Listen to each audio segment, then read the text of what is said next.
Hello, hello, everyone. This is a special episode of Get Real with Grace and Maku. That is Get Real spelled REEL because we are diving into film, TV, and social media.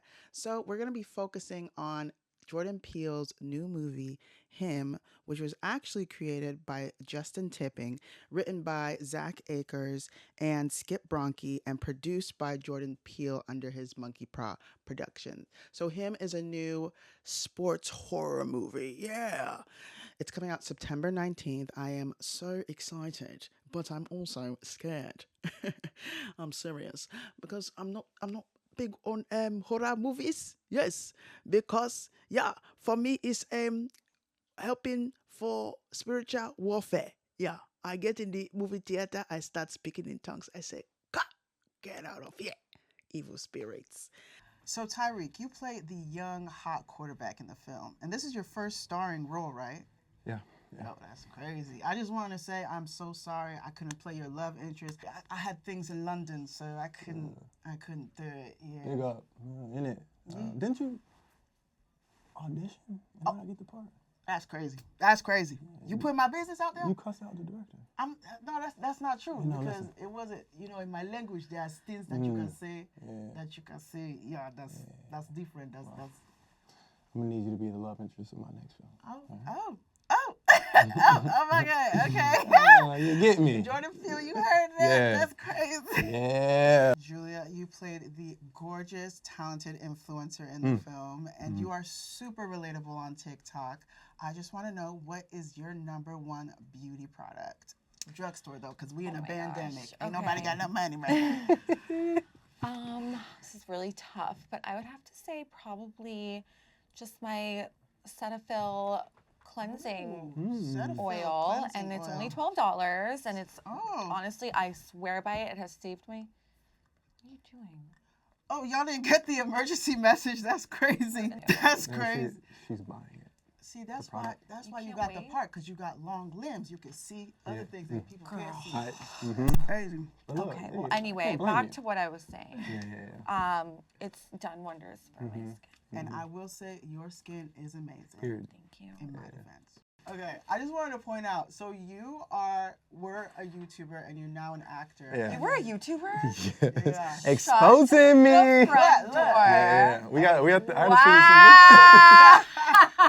Wow. Yeah. You think you know somebody? The tables have like, turned. it's crazy. No. When were you gonna tell me? Like, Never. you're just gonna go on living life withholding that? I privated all my YouTube videos. There's like Oh, one. because now you're too good for it. No. Oh, he's too Hollywood. as you Now talk you about heard it. that, YouTube fan base? I never said, Okay. said that. I'm about to become a YouTuber any day now, so I will gladly Do it. That's buy- why they pay and well. I will take your subscribers They got too. the big bucks. They pay well. Okay? Yeah. YouTube love put me YouTube. on back. Yeah. So you just said that to expose me? No, and then because you were like basically a content creator turned actor, and now she's an actor turned content creator because a lot of people know her on TikTok. 'Cause Yeah. you are always giving the most funny sound bites, like makeup tea. You did it yourself. I said it. Did it myself. And so I think it's a beautiful, beautiful like juxtaposition Yeah. the two of you have. I think that's a world that we can both the coexist. future, yeah. And I you feel like the days also of like having stars that are just really like gate kept, and like people want to be able to relate to somebody authentically and know them beyond the veil, and I love that. I love that like some random person can ask me a question and I can just answer it. Like that would have never happened with like our stars from like the early 2000s. So I love that bridge, and also it's a beautiful like community building, especially in this industry where you can be quite isolated. You're traveling a lot, you're on location a lot, and like I feel like I have a whole family like online. So I love it. I think it's super amazing. I'm kind of like learning to like just do it. I think I stopped making videos specifically in 2020 because like I had to like really, I was using it as like a crutch rather than actually going to acting class or. So in 2020 hit, I did the opposite of what probably I should have done to make money, is stop making videos and then go into acting class. But now that I'm here making films, I'm starting to like post more social, and it's freeing to be like, oh no, I actually enjoy it. and you'll see a lot more of that Even on just this. your own video of the behind the scenes of the movie you were on, like that is super. Like you should totally do stuff like Yeah, that. we should do something Let's too. do something. Yeah. Look at this. We got a YouTube collab. On the Yeah. works. I got an intro. Can I do my intro? Do it. Oh my gosh, yes. What's going on, YouTube? Oh shit, I fucked that up. Sorry. What's you ready? up, You guys? ready? Yeah. What's going on, YouTube? It is your boy Tyriq TV bringing you a brand new video. And today I'm with Julia and Grace, and we are talking about the movie Him, out in theaters September 19th. Make sure you like, comment, and subscribe. Smash that like button, guys. Who are you? That was perfect. That Oh was my god. I'll tell you, I used to do this What's shit up, for guys? real. I used to do this shit for real. That was perfect. Yeah. Honestly, I have a hundred. respect. I have a 100,000 subscriber plaque. What? Shout out YouTube. You were like legit. I have my own skits. I have my own pranks, vlogs, a prank. I used to dress up as like a security guard and give out fake citations on campus to people walking, not driving. I didn't The impersonate. deep dive I'm about to do when I get out of here. I dressed up as Santa Claus as during Christmas and stood in the elevator, and every time somebody came in the elevator, I was caroling. And I had a little elf friend. That's crazy because like This is knowing iconic. you now, like I would have never ever like I thought you were like quiet, like kind of reserved. And the more I'm getting to know you, you're just like that's why you always gotta be careful of the quiet one. I'm goofy, they're quirky. quiet, When be you doing get to shit. know. Goofy, quirky. Just to do shit. Yeah. Yeah, you're giving goofy quirky for sure. You're like real quiet, but Wow. I'm telling you, I could really make a Wow. YouTube video. Y'all put me on your channel. Whoa. That's crazy. Okay, I'm y'all heard it obsessed. first. Yeah. I love YouTube it. video, Julia and Tyriq coming to y'all soon. Do you have any impersonations? Okay, so I could do one. Well, hello, my fellow Americans. I thought Obama was in the room. I thought he was in the room Wow. Let me Wow. be clear. Uncanny. right now. Let her be It's clear. Let me be clear. Oh. Watch him in theaters September 19th. That's my president. See? I say mine, the antithesis of this film is, if you had to choose your fate, would you? Would ya? Would ya? What is it? If you had to choose your fate, Would ya? Would ya? That was perfect. Watch him in theaters September 19th. We out. You Oh, gotta you gotta do your him face. So what's the face you know? Like if you him. Yeah, wanna be him. Yeah, let's go. You stupid. This one's Yeah. diabolical. You're him. For real. And I got one last question. What are you willing to sacrifice? Whoa. You may. I'll cut my hair off. Sorry, I didn't. I'm not gonna do that. Actually, I'm not really the sacrifice. I'm not. Yeah, it's like, you know what? On second thought, living pretty good. I'm all right. Yeah. I'll just stay where I'm at in life. All right. It was so nice having you. Thank you. you. That was fun. It's lit. When do we get to see this? No, joking. Next week. So I wanna dive a little bit into what the movie's gonna be about. What I thought of the little clips that we saw, what it was like interviewing the cast, and also my take on like spirituality coming from an African babe. I was born in Texas, but I was raised in Nigeria for a couple years. My parents are Nigerian. So I hail both, okay? In America, if you are born in American soil, you are American. But in Nigeria, if your parents are Nigerian, you are Nigerian automatically. So it just depends on what land I'm on. But yeah, so I'm super excited because it's a sports horror. It's talking about like a young quarterback's dream, and it talks about the American dream. You're in high school, you want to be that number one sports star that's like the number one in the hierarchy of being in high school, or if you're overseas secondary school. And he's dueling with all of thoughts of fame and of notoriety, but also what it takes to become this big star, what you have to sacrifice. Okay. One of the big taglines for the film is, "What would you do to become him?" Yeah.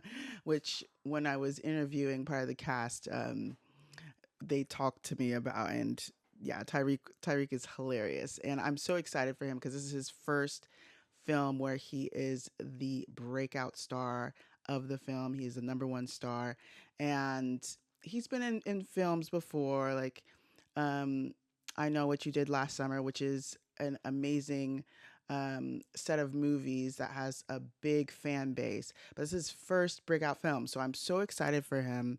I actually met him last year at one of my friend's parties, and we just vibe. We just vibe. He's cool people, and I'm so excited to see him soar because, yeah, I know this movie would be taken very, very well. So he plays the young quarterback in the movie. His name is Cam Cade. He's the rising star quarterback giving a second chance at glory.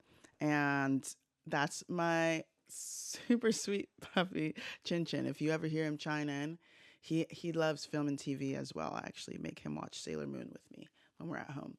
Um, so he is the young quarterback, and he has this thing he has to sacrifice within the film.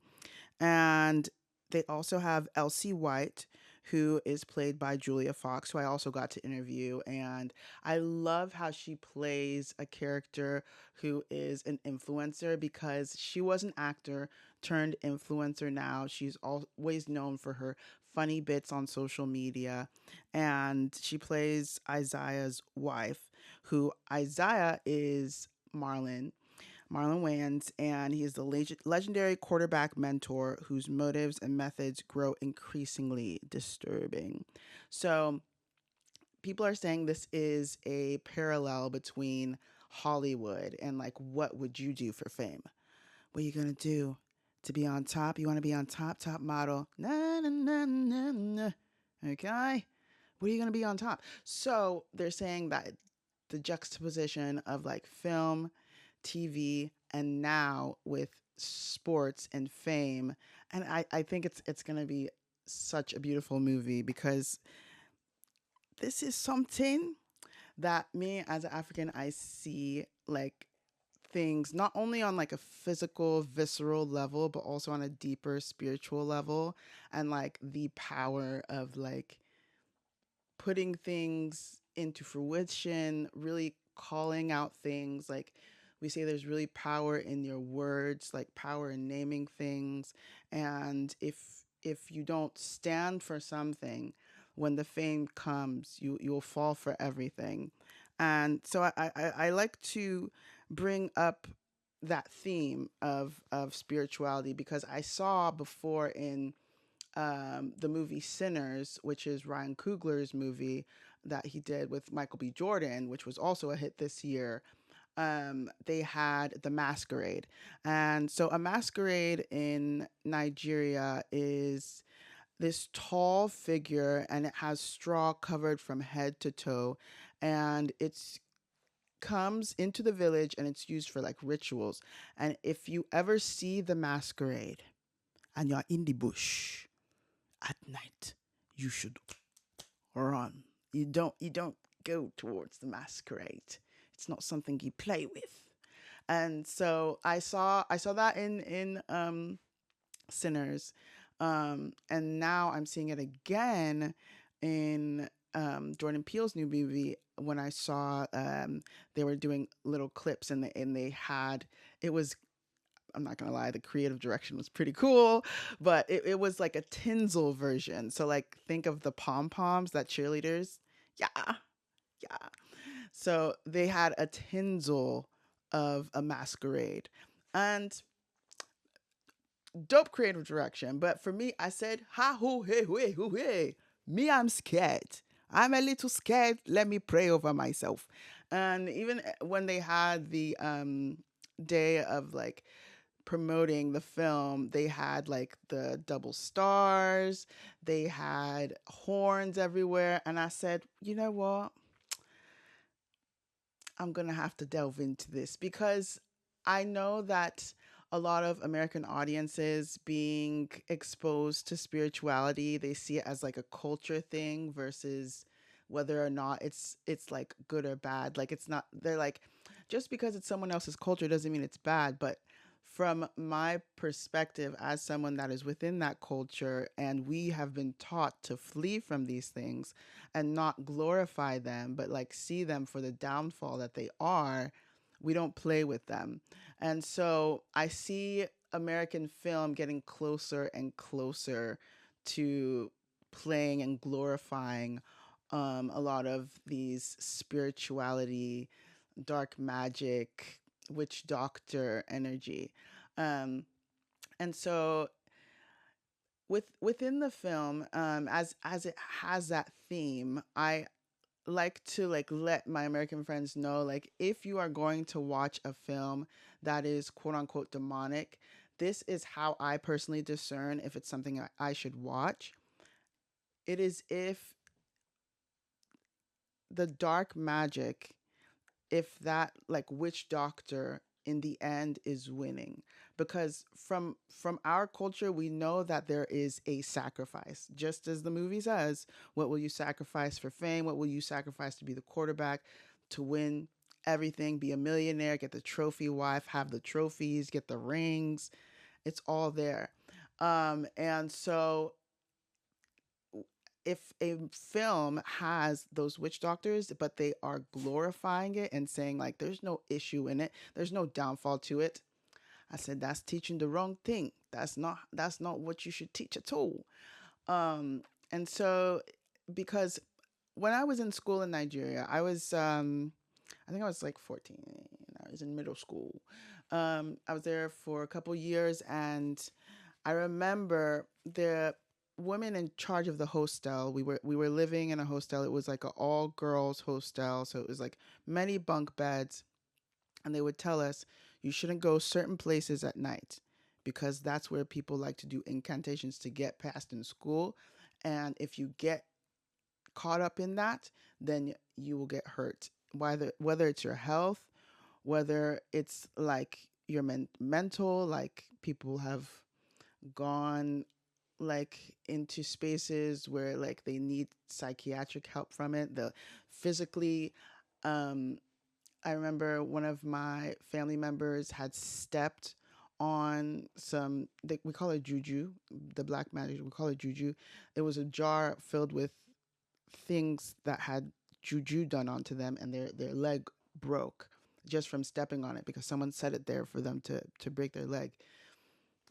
Um, they say you have to wrap like your sanitary towels, like when you're on your cycle as a woman, you have to wrap it a certain way because they have seen when witches have come to the schools, to the bathrooms to come and collect them in order to do sacrifices with.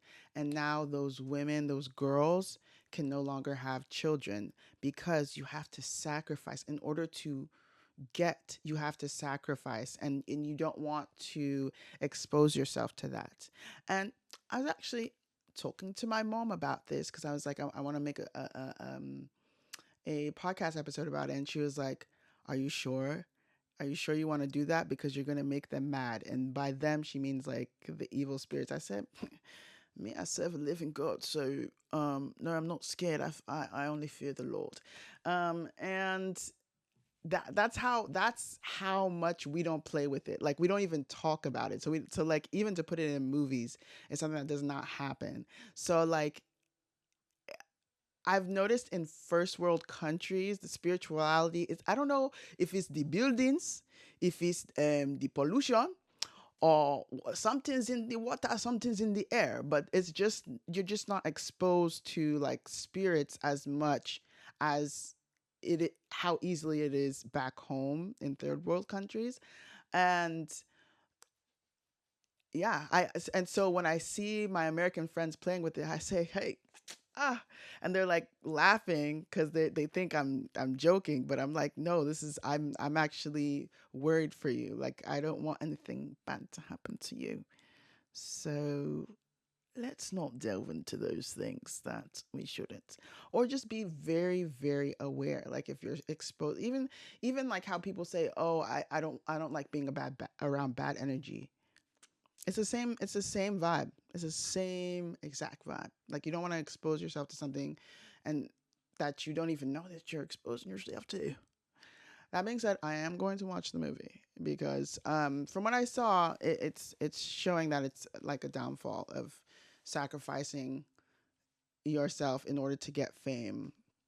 And I hope it really touches on like the true things of value within life because like obviously fame, money, they say it's valuable, but a lot of the celebrities are not happy with that money and the fame. They can't go anywhere.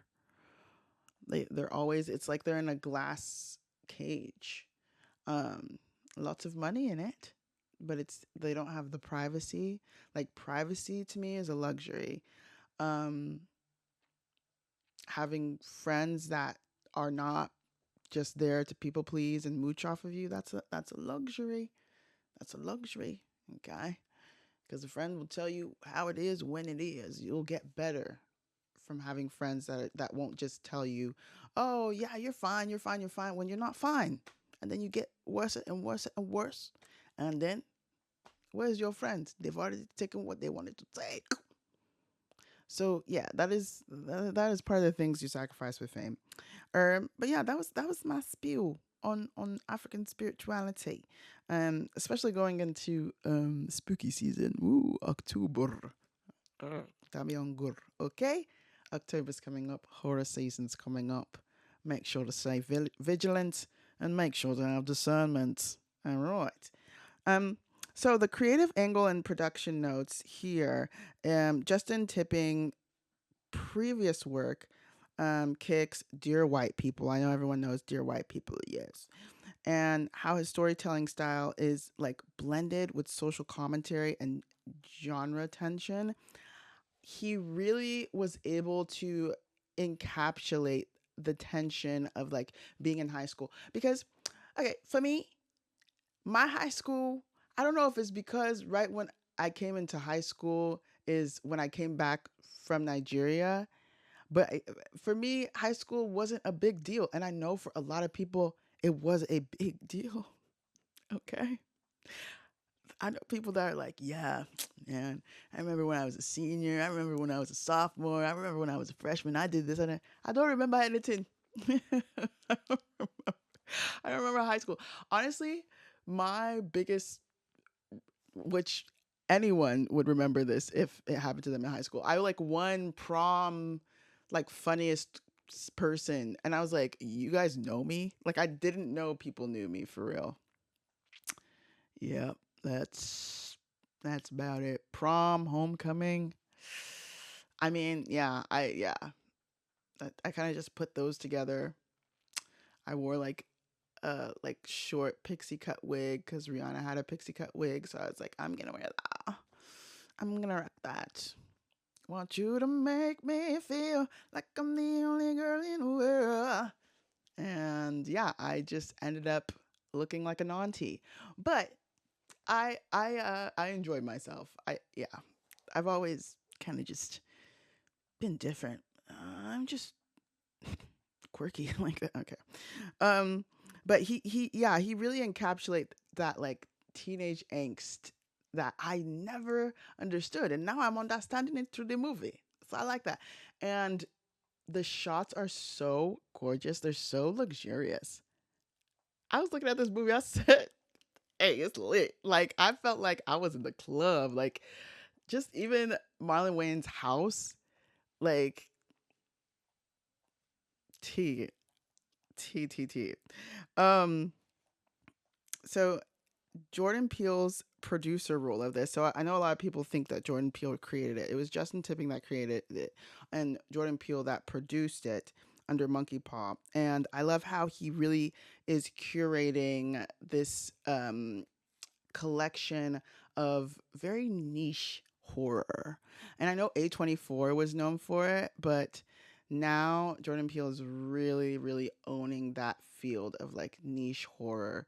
And Universal had a 4 movie deal with Jordan Peele, but they dropped the last one. It was supposed to the last fourth movie was supposed to come out in Christmas of this year, and then it was moved to 2026, and now it's been dropped. But he can go ahead and send that to Netflix. So that can go somewhere else and still succeed. So I'm not too worried about that. But yeah, I'm really like so motivated by Jordan Peele because literally he had Get Out. He had what's the movie with the scissors and Lupita Nyong'o. That one was very scary. That one was very scary. I didn't watch that one again. Get Out, I can watch over and over again. Daniel Kaluuya, amazing. Daniel Kaluuya, Nope. It was so refreshing seeing him playing alongside Kiki Palmer because he has this very like sternness to him. Not sternness, very serious, very like straightforward, like stoicness to him. And so him playing alongside Kiki Palmer and like the dap up, like it was like a more playful side. Me gusta. I want to see Daniel Kaluuya more in those kind of roles. I like that. I like when he's more fun. And he's a funny person. I've met him a couple times, and yeah, we would banter about like how he's Ugandan and I'm Nigerian, and he's like, "You lot are taking over everything, fam." I was like, "Type, type." But Ugandans, y'all up. Kenyans, y'all up. Lupita Nyong'o, like she got an Oscar. She got like two, three. Je ne sais pas. At least one. um, but yes. Um, now or yeah, after that, I'm gonna break this down to the narrative elements. So you have corrupting mentorship. So Marlon Wayans, who mentors Tyreek Withers, and how over time those things, those influences that have corrupted Marlon Wayans is now being on put to Tyreek Withers in the film, and you see how he changes over time, um, and the ritualistic nature of becoming a sports star, which obviously will also lead to fame. And next up, let's spotlight Marlon Wayans. Marlon Wayans is a powerhouse. He is a comedian and now he is venturing into the world of horror. So a lot of people are like, what does he know about horror? I'm going to tell you guys. Comedians, I'll say this as a stand up comedian, comedians can be very serious. Okay? Think of Robin Williams. Like, we don't play, and because we have been through so much adversity, so much pain, that's how a lot of the comedy comes out. Okay, we see life for the levity that it is because there is so much pressure, and we know how to turn those pressure into like bubbles. We see a brick coming down, we say pop, we make it a bubble, everybody laughing. It was a brick coming down, it hurt our finger a bit, but we are able to transform that. Yes, we are shapeshifters of souls. Anywho, so Marlon Wayans, powerhouse, writer, producer, comedian, extraordinaire, actor. And he's known for In Living Color. He's known for The Wayan Bros. We're coloring, we're kissing, and we're coloring. We give me a high five. Okay. And he is really known for his comedy, and a lot of people are like, I don't know if he's going to be able to do this. I know he's going to be able to do this because he had a panel. Um, and it was him, Jordan Peele, Tyreek Withers, Julia Fox, Justin Tipping, and they were conversing about the film. And when Marlon was talking, after he would talk, everyone would laugh because, like, when it's a comedian, you just take anything they say. It's funny. You don't know when they're being serious, when they're being funny, and so you just laugh. And he was just like, "This is not funny." He was not playing. He's not playing about this role, and I think it's such a good decision um, for this movie to have him as someone to just shock everybody with his performance because it's so chilling seeing someone so joyful go into a role where they're like really cunning and stern and a bit wicked and dark. So I'm quite excited about that. Like literally, think of the man from White Chicks. Think of the man from White Chicks playing someone in a horror movie. I'm ready. I'm ready. Bring it. Bring it. Okay. So in him, Marlon plays Isaiah White, an aging legend quarterback who lures a young star, Tyreek Withers, into an intense and eerie training compound. This marks a surprising shift into psychological sports horror. And I find it so interesting how they talk about football and a lot of the head trauma injuries, um, and how that is part of the sacrifices, because you see there he has a scar on his head and it's held in by staples, and that is paralleling the staples in the football. And a lot of people have to leave because of those traumatic head injuries.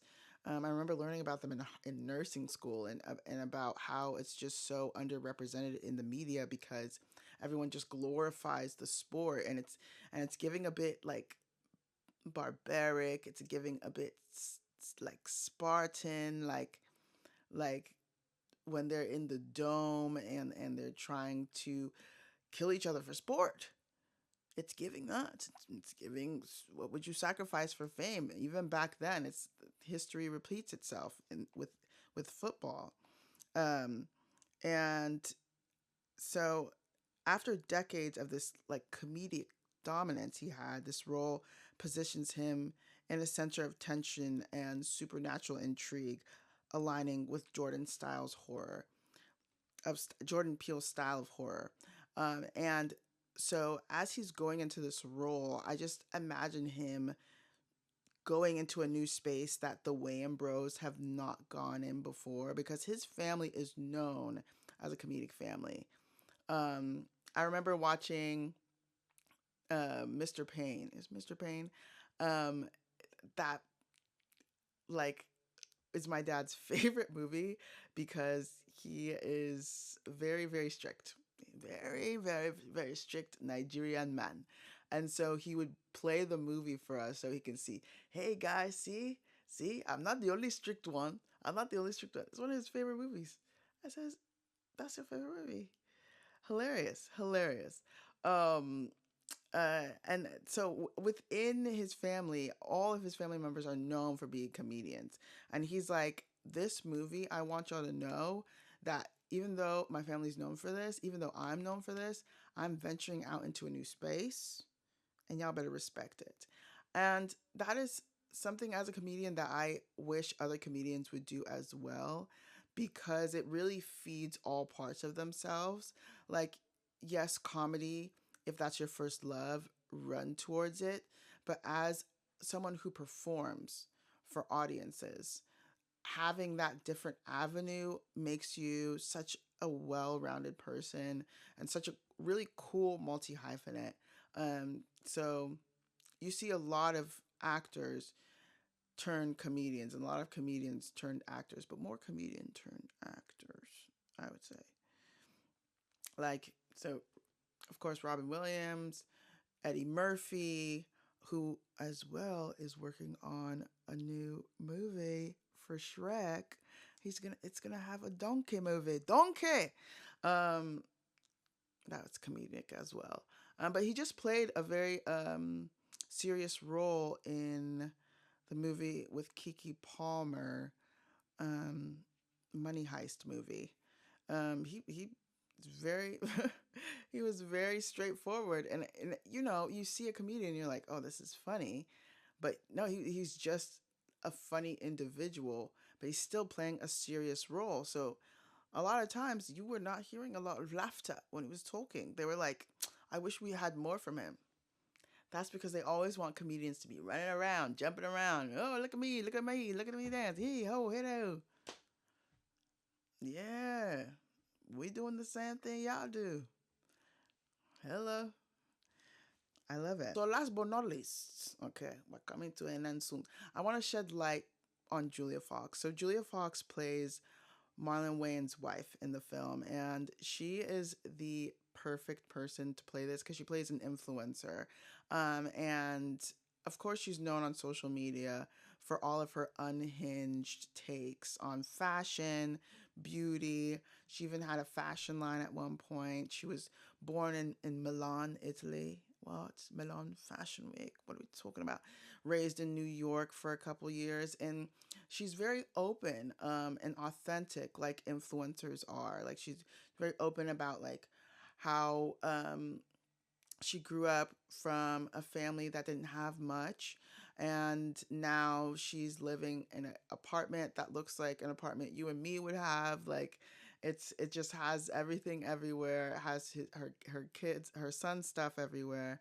And I see that her character within the film is a perfect buffer between Wayans and Withers, Marlon Wayans and Tyriq Withers, because Tyriq Withers plays the quarterback, and even there's a scene as he's coming into Marlon Wayans' house and he's looking around, and she comes with that very authentic, unhinged energy, and like is trying to give him like some toys, and like just is the funnest character. And I love seeing her in films because that's the type of person that I would look up to. Someone that doesn't care about what other people think, and like doesn't care about what other people say, but is very, very in tune with who they are as a person, and is super unapologetic about that.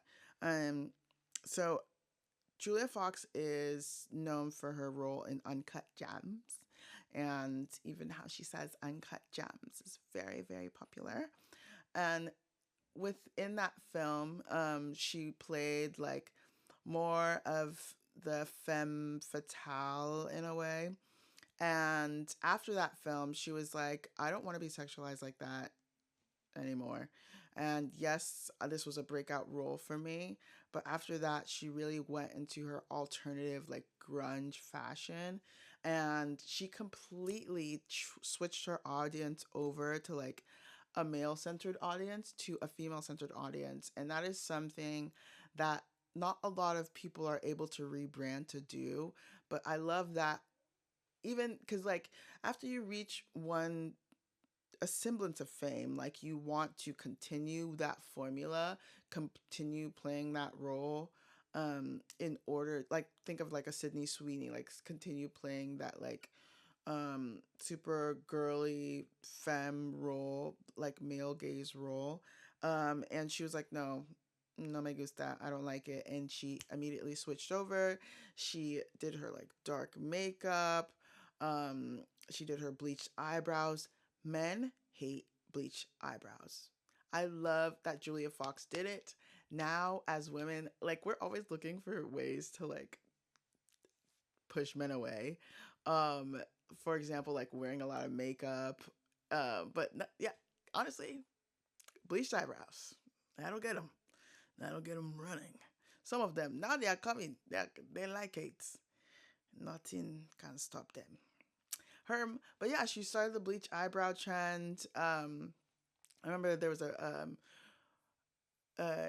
she was on a carpet, red carpet for a movie premiere, and journalists had asked her, they were like, "Oh my gosh, I love your makeup. Did you do it yourself?"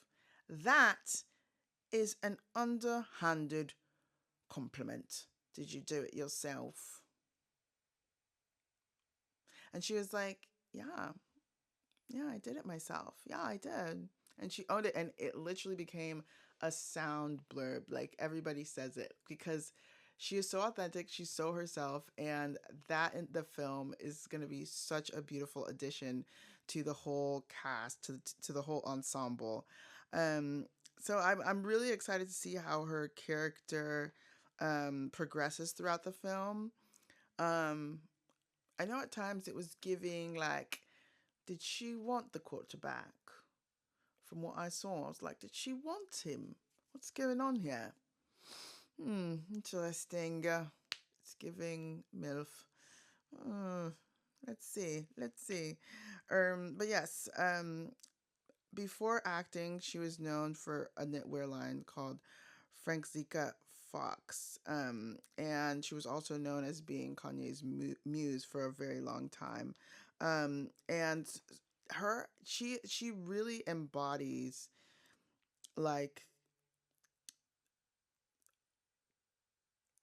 raw feminine energy to me. Like she knows how to work a room when it's time to work a room, and she knows how to be the room when it's time to like just own your space. And that is something she does so well, so unapologetically. And she's really open about like her having cosmetic surgery. She's had Botox, rhinoplasty, and veneers.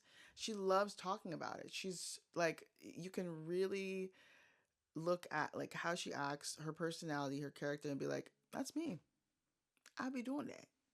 And she said she loves my perfume. So I'm going to hype her up, okay? Forever and ever.